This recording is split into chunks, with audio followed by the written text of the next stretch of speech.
Hey everyone, welcome to another episode of Dorkside Cookies. And today we're going to be talking about celestials.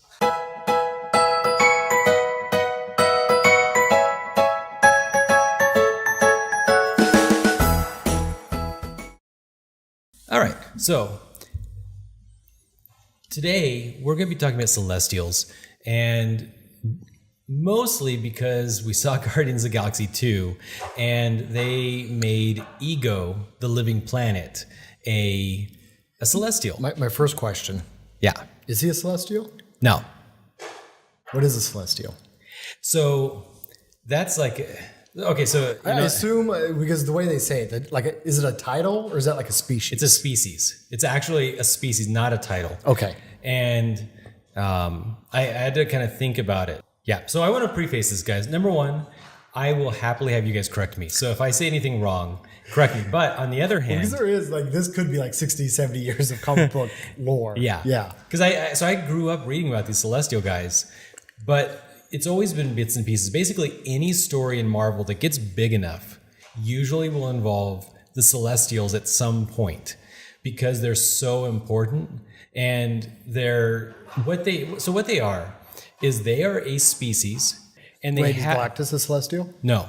Okay. But so they're created by Jack Kirby, and Wait, so are they gods? they are called the space gods.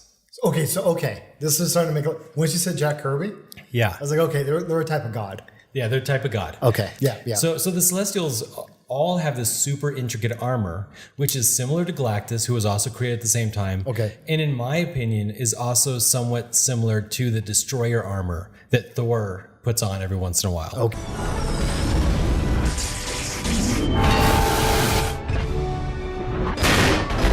Okay. And I think because Thor tries to use the Destroyer armor combined with the Odin sword to destroy the Celestials, or to fight a Celestial, and he gets smacked down. But I think it's all intended to be similar. That the armor is meant to enclose something, and Reed Richards' son, Nathaniel Richards says that the armor is like a conduit Okay. from another dimension that allows them to interact in this dimension. So they could be from somewhere else, like just a blob of energy, or they could be literally like Cthulhu. Who knows? It doesn't matter.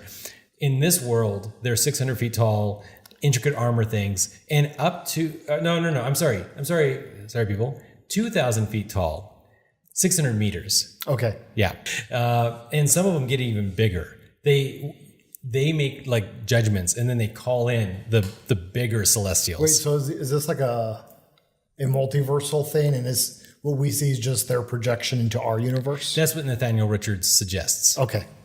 But so they're all that. They're nothing else. They are just all these big armored things that are super tall. They stand kind of like Galactus. Are they just floating out in space? Some of them are floating out in space. Some of them are just wandering around in spaceships. Some of them, there's a sleeping one called the Dreaming Celestial. He wakes up and goes insane, or maybe he's always insane. I don't know. But yeah, he starts going crazy, and everybody he talks to goes insane. Maybe you said Ego wasn't actually a celestial. But Ego is not. Now, so Ego is a creation of the Stranger. Okay. And the Stranger is another. So the Celestials, the Watchers, who are in war. The Celestials and the Watchers are in like this war for 2,000 years or 60,000 years or 2 millennia. I don't know, whatever. But it suggests that it's kind of pointless because the Watchers won't do anything. And so it's just the Celestials kind of like bullying the Watchers. But the Watchers really don't like the Celestials. So they recruit others. Well, because the Watchers don't like beings as powerful as they. Which the Celestials are as powerful as a Watcher. More powerful, probably. More power. I'm assuming they're more powerful because the current version in the Earth 616 universe is that there was the first filament, I think is what they call it, which is, it was the universe. It was everything. There was nothing else. There was no time. There was no death. It was just the universe, and there was no multiverse. There's just the first. All right. So the first universe, or the first filament, whatever Marvel calls it, it got terribly lonely, and it created two species. It created the Celestials, which, well, I'll talk about them more in a moment. And it created the Black Giants, which are, they're called the Aspirants. Okay. Which in their language means tyrants. Their like creed was to... Like old god type characters, this filament sounds like an asshole. Like, why would you make that? Well, yeah, I don't know. I mean, the first creates the aspirants, and the aspirants just want to serve the first. Okay. And then the first creates the Celestials, and the Celestials are called the rebels, and they just want to create a whole universe. Is this all like in some magnificent Jack Kirby book? No, this was actually, a lot of this was, it was released after the new Secret Wars series. Really? Yeah. Okay. I kind of got the impression Marvel's been like building up their universal mythos. Yeah. Universal type level stuff. Yeah, the Celestials and up. Mm-hmm. And this was all part of them, like going deeper into like the literal history of the Marvel universe and how it was born. And yeah, okay, some of it was already there. They didn't have to retcon too much. Sure, probably, but they just fleshed it out. Sounds like they're filling in the gaps. Yeah, they're just fleshing it out. Okay, so then the Celestials, their goal is not to serve, but instead it's to create life and encourage it to evolve until the life they created can create universes of their own. That's their ultimate goal. Okay. So they've seeded. Do they play all this? Sounds great. Yeah. I'm just curious, do they play a lot of roles in the Marvel stories, or is this like just tapestry stuff? No, they have had lots of stories. Like I said, any story that gets big enough, including Thanos, including Infinity Gauntlet, they get pulled in. Okay. Because this sounds like a whole epic in of itself. Yeah, well, use the word epic, and they have a lot of interactions with Thor stories. Sure. Because the deal with the Celestials is that they seed different planets with basically the genes that allow mutant powers, and then they come back every so often, and they call a host.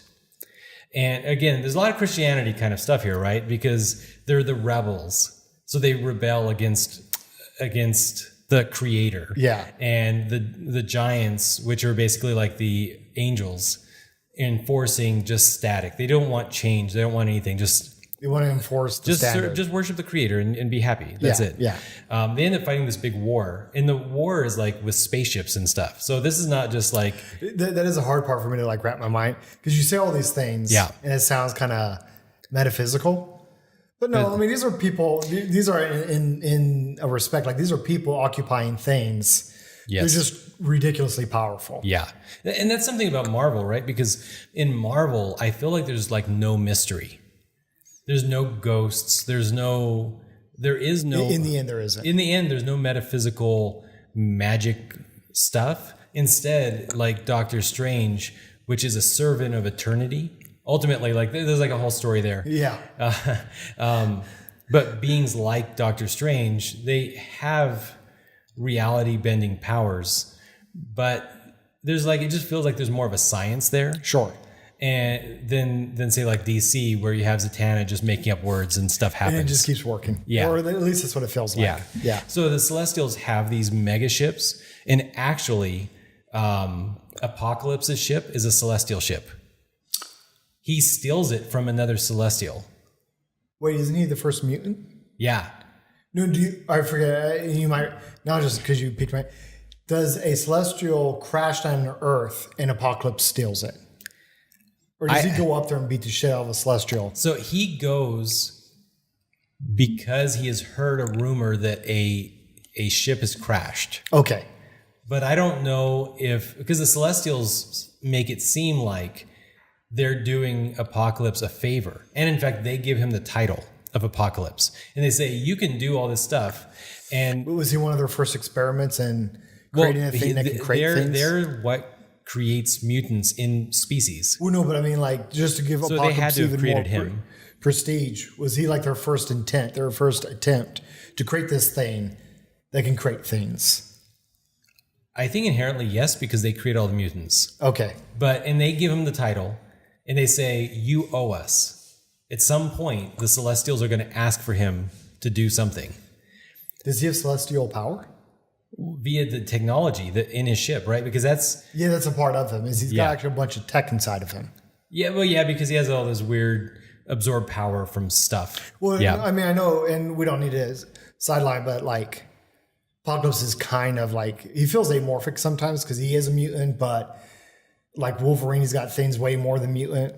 His powers are so vague and abstract. Yeah. And at the very least, I was understand like his size changing, him seemingly being made out of metal, his morphing, like all that's actually related to this armor thing he found. You're telling me it was actually celestial stuff he found? Okay. Yeah. All right. So again, that actually makes me more interested in Apocalypse.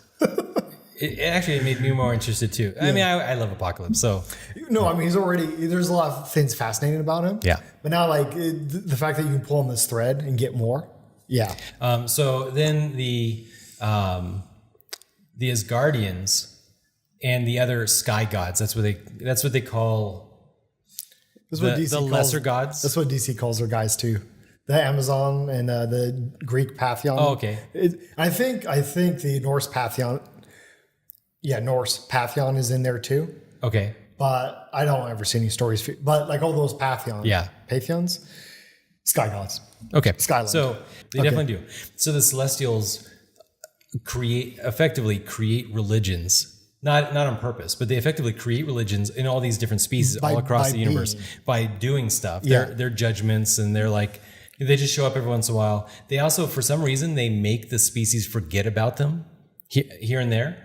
And so they made humanity forget about them. And the Norse tried to stand up to them. The Norse gods, the sky gods, tried to stand up to them. And the Celestials just like batted them. Aren't they just another celestial made species at this point? That's where it's weird, because if the Celestials existed before time, then I would think they created the Watchers, because the Watchers were their own, like they were just a starting species. Okay. One of the very earliest. You sure? But that's where some of this kind of bigger storyline, I don't know, been finished being fleshed out. Okay. The Watchers could have been created by, I guess, the aspirants, even though that doesn't make sense because they don't want more species out there. It could just be a renegade celestial. It could be something else entirely. I don't know. Okay. But this is what the Celestials have been doing. They've been going out there making things. Yeah. So anyway, so the Norse tried to stand up to them like 1,000 years ago. Okay. The Celestials bat them aside. And they're like, we don't want your interference in our experiments. And so essentially... is that why they abandoned us? Yeah, that's why they abandoned us. Yeah. It's pretty nice. I really like it. I do get wrapped in like I like this idea of like one Celestial being like, no, my guys are better than the Norse. Yeah. My guys are better. And you know what? In fact, they're so much better that your creation won't even acknowledge you exist. They're only acknowledging my creation. How cool is that? And this other Celestial being like petty, being like, no, not acceptable. So you think Thor and all these guys are super powerful, but really they're just pawns in an even bigger, almost Cthulhu-like game. Yeah. Very much so. And so is that are they kind of like a Deus Ex Machina that show up once in a while?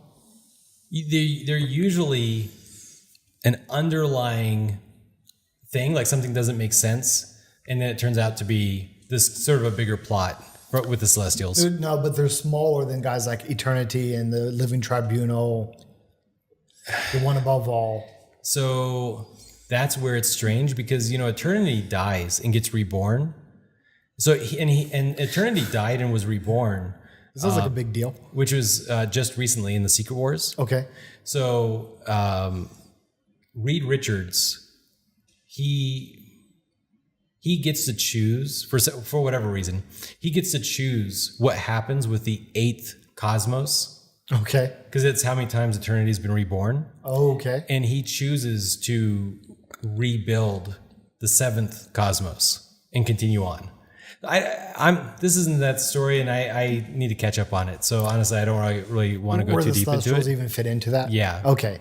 All right. So, but eternity is, he should be more powerful than the Celestials. Okay. Because the Celestials exist inside of him. Okay. But I think they exist from outside of eternity because they existed prior to him. So that's where things are like could they kill him? Probably. They probably could kill him because honestly, like Reed Richards can kill him. A lot of people can kill the universe. Well, actually, yeah, there you go. Reed's done it in the Ultimates universe. In the Ultimates universe, he did that to blow up a third. Now, again, this is all 616 stuff. If you go into the other universes, sometimes the Celestials are an Imkron created race or something like that. They just give a different spin. Yeah. I got the impression, what little I do know of the Celestials, in the first Guardians movie, the Purple Stone, I forget which one that is, maybe the Mind Gem. No, because that's Vision. Oh, that's right. I forget which one the Purple Gem is, but like I could be wrong. Sorry, guys. For life, I can never remember. They're like kind of Benicio del Toro, the collector, was kind of giving a review of what they had found. Expository dialogue. Yeah. And I swear there was an image of some guy, maybe mortals, trying to use the purple gem. And it looked like Celestials were coming after them. And then this gem just like eradicated them. Yep. So the Celestials were in the forces aligned against Thanos. So I know that the Infinity Stones are more powerful than the Celestials. Okay. Maybe equal to him. I don't know. But at any rate, the Celestials can't just bat him aside. I'm just asking because, I don't understand where they fit into the universe. And, I'm kind of getting a better idea. So the gems were... they're at a power level where they were meant to, fight these guys. They probably are a weapon against the Celestials because the Odin sword was intended to be a weapon against the Celestials. They ended up taking the destroyer suit apart and using it in their ships or something like that. So, but again, because they have technology, it's not just they're not just powerful beings that have a certain amount of will. Eternity seems to be just a powerful being. Inside? If you pull the armor apart, would you see people inside? They never show what's inside, but some stories they said they're planets. Okay. So they're planets, and that's where I think, there's a couple different things. Celestials are born from these seeds that are deposited inside planets. Okay. And it destroys the planet to create a new Celestial. This is a lot of already 3 things you just said sounds like what I saw in Guardians. Yeah, exactly. That's where let's wrap this up. In the book, what was Ego? Ego was a planet created by the Stranger. The Stranger is a being equivalent to the Watchers or the Celestials in terms of power level. He creates Ego. He also creates Alter Ego, which is another planet. Is it like the Reverse Flash? Tell me it's the Reverse Flash for Ego. I think it is. There's a part of me that wants to watch one planet, one good guy planet, one bad guy planet. And does the bad guy planet kill the good guy planet's parents? No. Okay. But okay. Ego was put into space, and all it wants is to not be alone. Okay. And for some reason, it eats stars. Well, so it ends up creating the Black Galaxy, where a Celestial is born from. I don't know. There's a whole thing there. And then Alter Ego is held. It's a planet held in a dimension or something with the Stranger, where the planet is kept bound and made to hate anything like it. It is the Reverse Flash of Ego. So when the stranger releases them, he's doing an experiment to see which one is better, the one that is left to be free and do whatever it wants, which is ego, or the one that is bound and controlled. Okay. And they end up fighting. Is this a book you read? No, I didn't read it, guys. I'm sorry. I would be like, I want to know these pages exist. They do. No, they do exist. There's a whole storyline there. They end up fighting. Is it like a miniseries or is this like a... That's the problem. That's the problem, is because I think you have to read it from a bunch of different stories. And I think separated by time. I just want like one panel after the next about like these planets arguing with each other. I just want the ego combined, like, volume that just has all the comics relevant to ego. Yeah. I just want to read the mega book. I mean, so like MCU does. It sounds like they picked from a lot of different things. Yeah. And kind of just made ego more. Yeah. And I feel like it was probably done so they can because the way they did it, for right or wrong, Ego is Star-Lord's dad, right? Yep. Even in the books. Yeah. Okay. And there's something interesting there. Oh, yeah? There's a celestial who I guess has sex with a mortal to create the first of its kind, which is a celestial that's going to be born instead of from a planet. Oh, right. Okay. There's another celestial that gets born from the Black Galaxy, but that's different. But they kind of, if I heard you right, they kind of wrapped that up into Peter's origin. Yeah. Okay. Which I thought was it's pretty interesting that these things all exist in the Marvel comics, but there's not going to be thousands of movies. I could go on forever about DC and like things, or actually I could eventually when I start talking about like the multiversal stuff. Like a lot of that, I would never want them to make a movie about it because it would translate so badly. Yeah. And I kind of feel like it's similar here for Marvel, but they pick the conceptual idea. Yep. And work it in to a smaller package.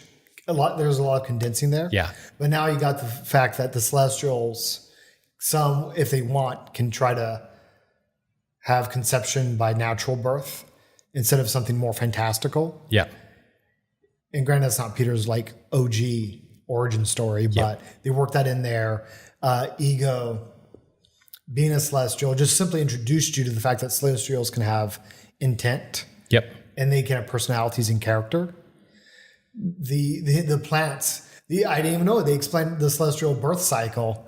Yep. With Ego's evil plot. Whether or not that will perfectly translate back into the comic books, that he was doing that with purpose to make more Celestials, I don't know. But now that you explained all that, I didn't even know like how that all got wrapped up into a package that like I understood more about that world than I thought I understood.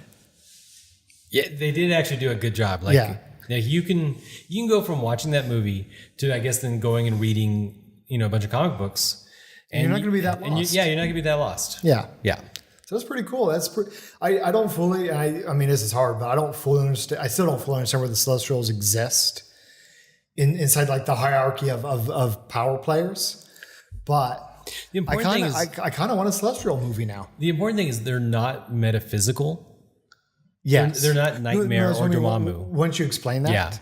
And like in some way they're a thing inside of armor. Yeah. I feel like they can have, now I better understand that they can have agency.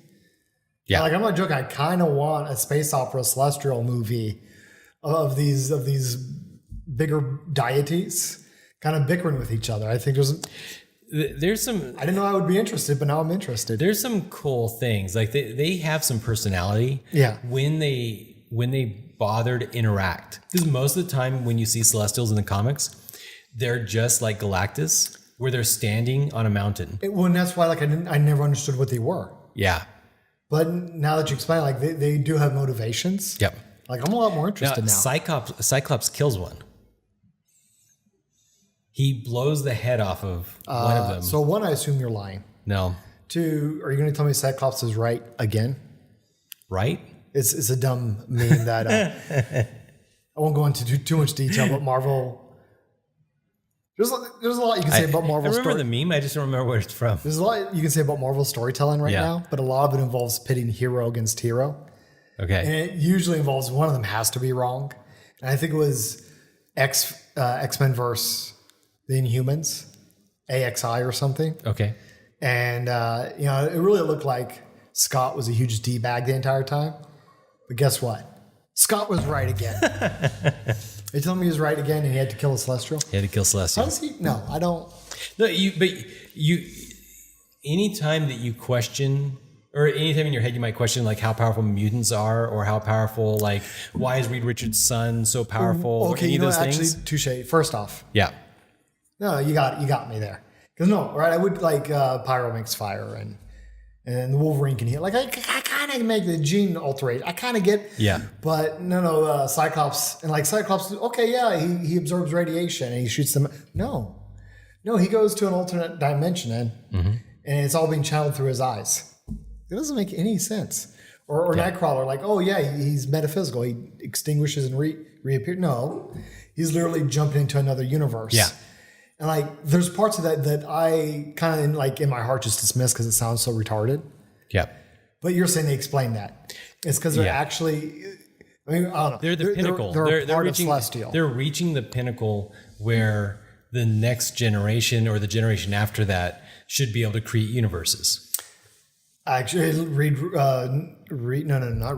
Nate Richards? Nathaniel Richards. Nathaniel Richards. Yeah. Like literally he can do that. Yeah.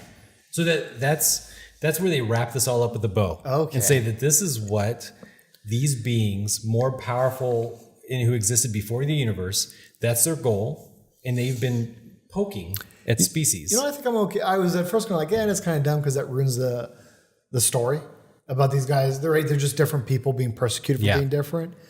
But as any story, like it will inevitably grow huge if it keeps going. Yeah. And you know what? Actually, I'm okay with that because, you're going to have to explain it somehow. Either it's nothingness or it's with a guy with intent. And it doesn't take away from the fact that there's a period of time where the mutants are being persecuted for being different. Exactly. Yep. But the story gets bigger after that. And okay. There's definitely, like, if you compare comic book stories to Greek myths, and I think if you like Greek myths, you end up reading about Kronos and how sort of the story with Thor. With Zeus. Or even a really easy one like Hercules. Like why is he special? Well, because he was born. No, but that's my point. Is not Hercules. Oh no. Yeah. So no, but he was born that way and tried to live up. That. I know, but that's why that's not relevant. That's what I'm saying. What I'm saying is, just like superhero stories are versus Greek myths, if you follow Greek myths, it's not Odysseus. You're talking about the drama between Zeus and the Titans and... Okay. Zeus and the Titans, Kronos swallowing all of Zeus's brothers. These ridiculous stories. Yeah, the ridiculous stories that are at the beginning of time, because Kronos is with Gaia, and then after Zeus rebels and they fight the war against the Titans, he has the same story and he ends up swallowing Athena. Those stories... Those are the real godly stories, right? These are not stories about men. No. So the stories about the X-Men being persecuted are about stories about men that most of us can appreciate. But just like the Greek myths also had these crazy stories, the comic book stories also effectively have to have these big mega stories that aren't relevant to me or you. Well, sure, they wrap up the mortals sometimes with, Nathaniel Richards or whatever. Yeah. But okay, whatever. It's just part of the mythos. And can we even really sympathize with somebody like Nathaniel Richards? Frankly, I don't like Nathaniel, because he doesn't make any sense to me. But I will say, as far as a literary device to explain why all that's happening, I'm okay with it. Yeah, I'm okay with it being explained that it was the Celestials just poking holes, like you said, and kind of changing things a little bit, seeing what would happen. Yep, it's really cool. Anyway, probably wrap it up here. Yeah, I hope they have more Celestials in the movies now. I really hope they actually do drive more with this, and we get a little drama. I do like that they said in the movie, he's like, I'm a Celestial. So there are, he implies there's other Celestials. Yeah. Maybe they don't talk to him. Maybe they don't talk to Ego because he's all alone. But he's a Celestial. So there's other beings at that level. Yeah. So with that, what I would ask everyone is, Do you like the Celestials? Do you like storylines? Do you like this? Do you want it all to be like root level? What do you think about these kind of grandiose stories in the Marvel universe? And with that, do they make the universe better? Or? Yeah, is it better, or would you rather have mystery? Like what do you think about them? All right, post down below. Appreciate it. Bye, guys.